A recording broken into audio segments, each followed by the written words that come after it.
Welcome to our channel legal files. Legal updates जानने के लिए चैनल सब्सक्राइब करना ना भूलें। क्या रेरा रजिस्टर्ड प्रोजेक्ट्स में प्रमोटर अपना मन मर्जी से अपने मनमानी तरीके से बायर से पैसा ले सकते हैं, उनसे पैसा वसूल सकते हैं, या फिर अगर डील कैंसिल होती है तो क्या उन्हें पैसा देने से मना कर सकते हैं? बात करेंगे इस वीडियो में। आपको बताते हैं रेरा एक्ट बना था 2016 के अंदर। ये रियल एस्टेट एक्ट जिसे कहते हैं real estate regulation development act 2016। 2016 से पहले ये होता आया है कि जब बायर अपने मेहनत की कमाई से कोई फ्लैट खरीदता है किसी प्रमोटर के यहाँ, किसी बिल्डर के यहाँ, तो बिल्डर क्या करता है, जब वो पैसा आता है तो वो प्रोजेक्ट कंप्लीट किए बिना उस पैसे को वो दूसरे प्रोजेक्ट में डाल देता है। फिर जब दूसरे प्रोजेक्ट में पैसा आता है, वहाँ बायर्स आते हैं, तो उसका प्रोजेक्ट उठा के तो फिर वहाँ से पैसा वो डाल देगा तीसरे प्रोजेक्ट में। तो इस तरह से उसके प्रोजेक्ट कंप्लीट नहीं होते और जो पहले प्रोजेक्ट में पैसा अटका हुआ बायर्स का, वो 10 साल तक 20 साल तक अटका रहता है। बायर्स को इन सब मुसीबतों से निजात दिलाने के लिए रेरा एक्ट आया 2016 के अंदर, जहाँ पे प्रमोटर और रियल एस्टेट डेवलपर्स के लिए कुछ गाइडलाइंस है, कुछ प्रोविजंस है। उनको अपनी जो प्रोजेक्ट्स आ रहे हैं उनको वहाँ पर रजिस्टर कराने होते हैं और एक टाइमलाइन के अंदर उस प्रोजेक्ट को डेवलप करना होता है। यहाँ तक कि उस प्रोजेक्ट में जो पैसा आ रहा है, जो बायर्स उस प्रोजेक्ट पे इन्वेस्ट कर रहे हैं, उस पैसे को बिल्डर किसी और दूसरे प्रोजेक्ट में नहीं लगा सकता। दोस्तों, आपको बताते हैं ऐसे प्रोजेक्ट्स जिनका लैंड एरिया 500 स्क्वायर मीटर से ज़्यादा है या फिर नंबर ऑफ यूनिट्स 8 से ज़्यादा है, तो ऐसे प्रोजेक्ट्स को बिल्डर या प्रमोटर के लिए रेरा में रजिस्टर कराना ज़रूरी है, उनके लिए मैंडेटरी है।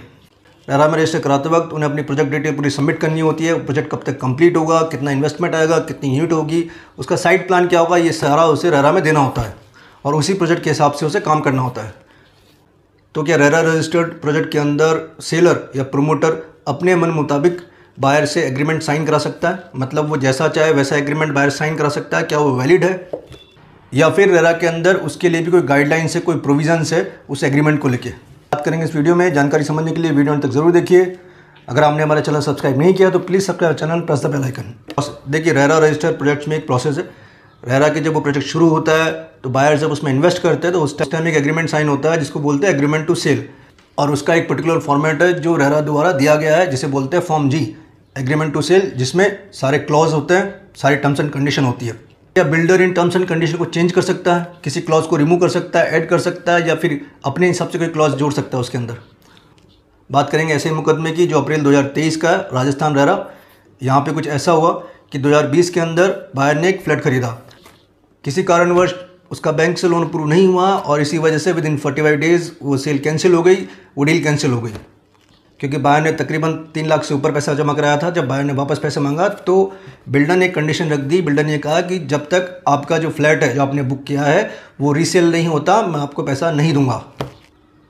जब बायर ने कारण पूछा तो बिल्डर ने कहा कि आपके और मेरे बीच जो एग्रीमेंट हुआ है उसमें एक क्लॉज है, वो क्लॉज ये कहता है कि इन केस ऑफ कैंसिलेशन, जब तक यूनिट रीसेल नहीं होती है, आपका जो पैसा आपने दिया है वो रिफंड नहीं होगा।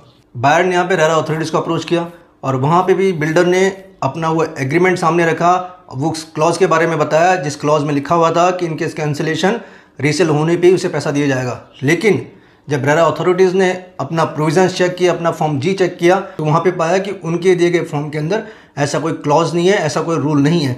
मतलब ये बिल्डर ने उस क्लॉज को ऐड किया है and this is against the provisions of RERA.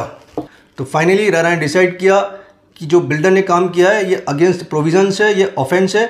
Builder पे पेनल्टी लगाई और बिल्डर को आदेश दिया कि जो बायर का बुकिंग अमाउंट है उसका 10% काट के उसे पैसा लौटाया जाए, क्योंकि रेरा के एग्रीमेंट के अंदर बिल्डर अपने मन मुताबिक चेंजेस नहीं कर सकता।